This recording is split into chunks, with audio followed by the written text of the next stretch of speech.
Hello, my YouTube family. This is the OG Crypto New Jack coming at you with some juicy news. Before I begin, let me say I'm not a financial advisor. Anything you see or hear in this video is for educational and informational purposes only and should not be considered as financial advice. Remember to do your own research and consult with a qualified professional before making investment decisions. Okay, let's take a look at the total crypto market cap, and it's coming in at $1.22 trillion, and it is down 1.4%. Coming in at number one, you have Bitcoin at 30,565. Coming in at number two is Ethereum at 1,877. And our beloved XRP is coming in at number six at 48 cents. Taking a look at crypto bubbles, it looks like it's mostly red today, with Bitcoin Cash as the top gainer at +9. And it looks like FTT is the biggest loser at down 7.4. The Fear and Greed Index is in greed at number 62. Shout out to Wrath of Kahneman for this. He put out the Federal Bank is a Ripple user. Lulu Exchange is a Ripple partner. NPCI, who launched Bharat Bill Pay, has been in talks with Ripple about global transfers. Now they're all working together. And here is the article from Times of Oman that he's referring to. It says, in the first, Bharat Bill Pay and Federal Bank partnered with Lulu Financial Group to enable direct utility bill payments for NRIs.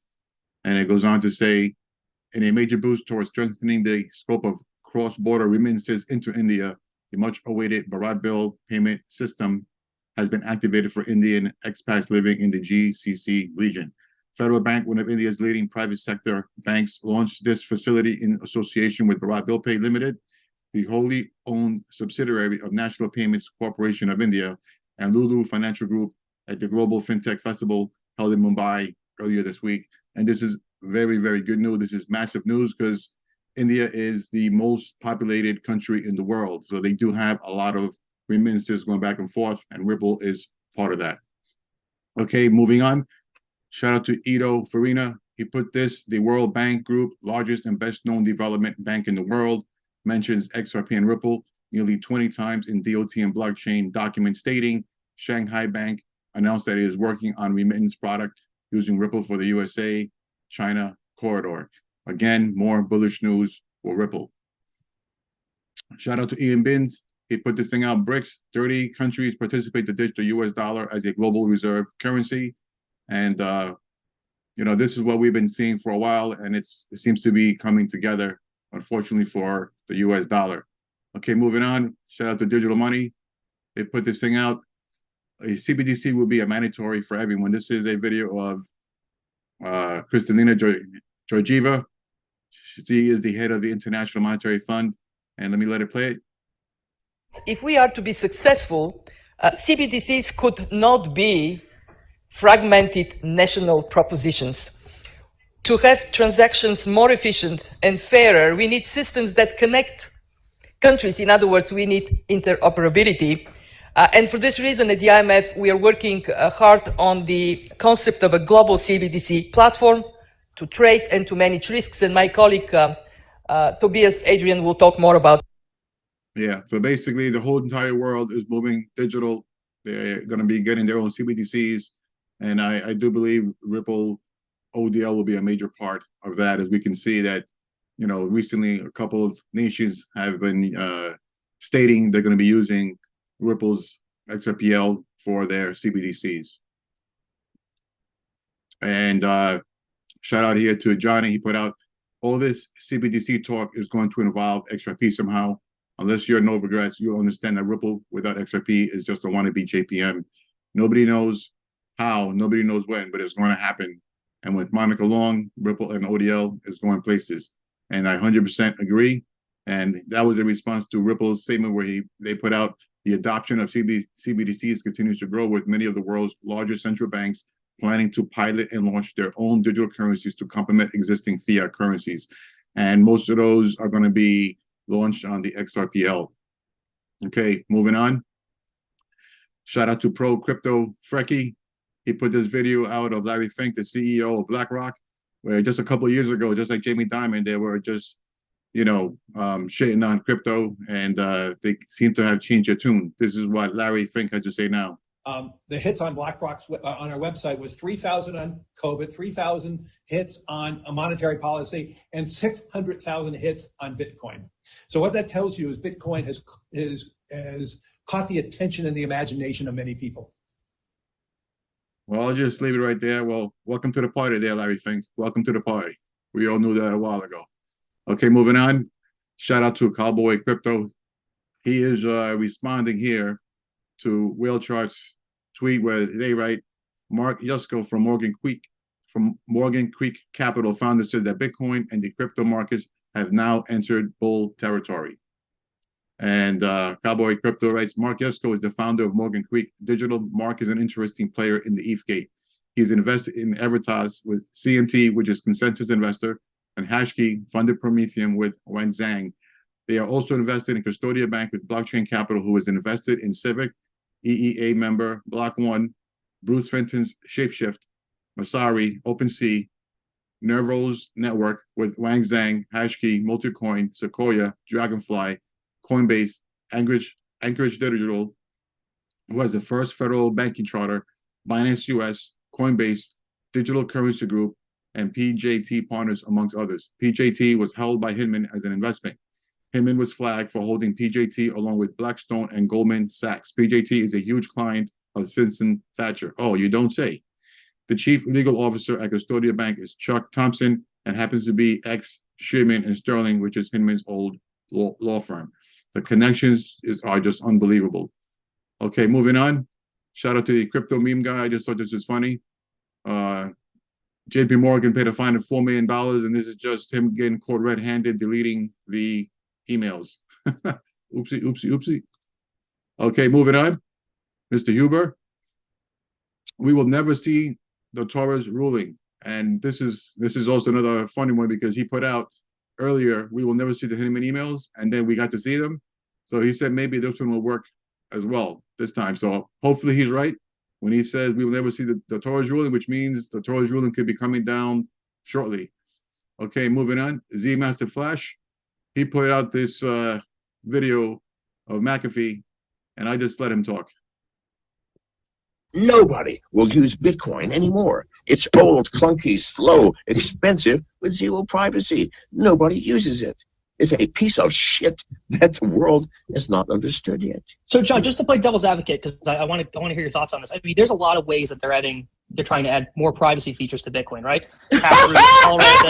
Are you shitting me? Are you shitting me? Yes, like there's a lot you can add to a Model T Ford to make it a fucking space rocket. Good God, wake up, my friend.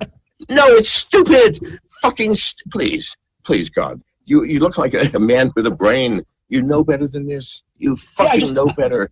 John, I agree with you on the need for privacy. I mean, it's just not a reality. Not just privacy. Not just privacy. Show me how the fuck you put a smart contract on the Bitcoin blockchain. Impossible. Well, what use is a goddamn blockchain without a smart contract? Everybody has a smart contract except Bitcoin. I'm gonna stop it right there. He has a very strong opinion of Bitcoin, and I'm not saying I agree or disagree, but that is the man's opinion. Okay, moving on. Shout out to Panda Ripple. This is just as an alert. So this is a scam. So just be aware that no one's going to give you double your crypto if you send them your crypto. So anything like that along those lines is a scam. Do not connect your wallets. Don't lose your crypto to these scammers. Okay, so be aware of that. Shout out to Weezy. He wrote, hey, Max, thoughts on this? No BTC Maxi has ever responded. Care to be the first? And he's referring to the video where they have people talking about that the Homeland Security government officials went and they spoke to the 4 Satoshis, as it said in that video, and no Bitcoin Maxi ever made a comment in regards to that. So, and I don't think they ever will. And shout out to Weezy again. He put, oh, look, who do we have here? Jay Clayton, Dahlia Blas, Jeff Wall on a panel moderated by the puppet master himself. The day the Hinman speech emails came out, June 13, 2023. Okay, moving on. Radar put this thing out just in. SEC Chair Gary Gensler faces ethics probe over Sam Bankman-Fried relationship. The source, I guess, is the New York Post.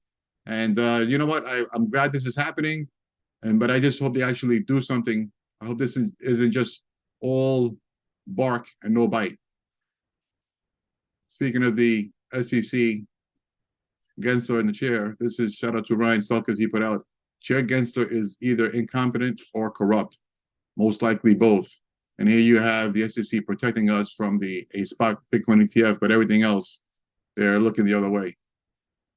Okay, moving on. The Wrath Economy puts out details of color. 60% of RippleNet were ODL in 2022. ODL in Singapore, 5x year over year in 2022. 90% of Ripple's business is global. Ripple Markets APAC is the Singaporean entity. Outside of Singapore, Ripple has 14 other offices in the US, London, Mumbai, Sydney, Shanghai, Dubai. Ripple is looking good. Okay, shout out to Michael Branch. He put this thing out. Says the United States Supreme Court decided in favor of cryptocurrency exchange Coinbase on June 23rd in a partisan opinion that will halt court proceedings against the company in 2 California cases. That is good to see. Okay, Faisal Khan put this thing out. Said yesterday Twitter got its first money transmitter license granted by the state of Utah. So I think Elon Musk is going to have his dream come true where he's going to have the Everything app on Twitter sooner or later. He's obviously working on it. And this is a little bit off topic. I'm not sure how this is going to affect us unless this turns into a major Black Swan event. But Chavez put this thing out, breaking. Russia is now flying in troops from Ukraine and around the country to defend Moscow, as Wagner chief, I'm not even going to pronounce the name, and his military has reached the Moscow region. They are currently about 200 miles outside of Moscow. Putin has fled Moscow and is believed to be at his private compound, and flights out of Moscow are sold out. And this is just another video. Shout out to Max XRB Patriot, where it says Moscow is now filled with military of Putin's loyal troops. Footage shows massive deployment of troop transporter in the city. So hopefully this doesn't escalate to be anything beyond the borders of Russia. Moving on. This is a tweet from Documenting Bitcoin, where you have these gentlemen here. I'll play the tape. Overall ETF maven here. We have seen a spate of new Bitcoin ETF offerings recently, including from BlackRock. Even though everybody knows the SEC and Gary Gensler is completely hostile to the idea, and everybody said, well, they're going to say no to a Bitcoin ETF, just like they said no to everybody else. But I'm wondering why now? What does BlackRock think they're going to get out of this effort? You can't get away from your favorite subject here, can you? People ask me about it, and I don't have an easy answer for it. I always think I'm missing something here. I think you're right. I think your sniffer you think usually I'm missing is something? No. I think you're onto something. I think your sniffer is always really pretty good, Bob. If BlackRock all of a sudden has filed for a Bitcoin ETF that's not futures based, it's spot Bitcoin, right. Okay? And Gensler said, no way, that's not going to happen. But at the same time, they're bringing together some pretty good partners from a custody standpoint. They've got Bank of New York Mellon, they've got Coinbase, right. They've got an agreement, a surveillance agreement with NASDAQ to help with the security aspect of it. So they're trying to show the SEC that they're putting all the safety provisions in place to give them the confidence, to give them that acceptance of their application. I think the big thing we know is Gensler said, we're not going to do anything there unless we have the exchanges regulated, and Coinbase is not regulated. But that's my question. Do you think this is going to change their mind? I can't without the clear regulatory authority, and they're not getting a bill through Congress. So now he's just resorted to essentially suing everybody. He's trying to regulate essentially by filing complaints. Yeah. I don't see how this changes. If anybody can get it done, would you bet against BlackRock? No. You know, they're the behemoth, right? That's why I'm thinking. I still don't quite get. Yeah. How are they going to change his mind? I mean, if they can partner with Coinbase and say, look, you agree to get regulated, what would that do to your business? Imagine institutional investments, just 1% allocation to Coinbase and what that would mean. We're talking about a lot of money. Yeah. So there are a lot of people like you that are saying, is this finally the time? Is it going to happen? We're going to follow this very carefully, folks, because, again, they're not going to waste their time. Yeah. Trust me. I'm going to stop it right there. I'm not sure these guys at CNBC, if they're playing with us, they're part of the charade or what's going on, because we all know BlackRock put in because they 100% already know that they're going to get it. It's not like they're going to put in for it and hope they get it. Gary Gensler is going to get a call from Larry Fink saying, approve this ETF, and he's going to say, yes, sir, right away. So I think they have a track record of 500 and something to 1. They got denied once, and the one time they got denied, I think Larry Fink told them to deny him so that he can make it look good. They're going to get approved, and this is going to happen. And now I'm not saying it's good or bad, even though overall I think it's good for the space, because you have now institutional money coming in, and that's a whole lot of money. It's not just BlackRock, it's all the other ones combined. BlackRock, Fidelity, Citadel, you name it. You add all that money in, that's you're talking 20 to $30 trillion coming into the crypto space. I mean, it's going to blow up the numbers to we've never seen before. The bull run is coming. If all that institutional money comes in, it will be the bull run of a lifetime. So overall, it would be good to the space, but later down the road, we know how institutionals money and what they do, and they may ruin it for everybody, but hopefully they won't. But institutional money is good for everyone. Okay, we're going to move on and end it over here. This is a tweet from Patrick Byrne. I don't know who this person connections are, but he seems to be a well-connected individual. And he put out, you have a victory to look forward to next week. It's not total victory, but in this war, you might think of it as a Iwo Jima victory, at least. Some of you are thinking of doing something stupid. Just hold on 72 hours. You'll be glad you did. So, I mean, he goes on and he implies that the case is coming to an end within the next 72 hours. It puts it at sometime on Monday or Tuesday. So if Tuesday night comes and goes and nothing happens, I guess his prediction was wrong. I would like to see it. I hope he's right, but only time will tell. At this point, we're just basically waiting for Judge Torres to make a decision. And John Dean had another prediction where he said it can happen anytime from now until the end of September. And then after September, that she would have to report herself to Congress, because why this decision is still pending, and he doubts that she's going to allow that to happen. I agree with him, and we'll see what happens. If this gentleman's right, this thing should wrap up by Monday or Tuesday. If not, then we're looking at anywhere from now until September. But that's going to do it for today. If you found this video to be helpful, would you please smash a like and subscribe? I would really appreciate it, and it doesn't cost you anything. Thank you much in advance. And in the words of Snoop Dogg, keep your mind on your money and your money on your mind. Peace out, fam.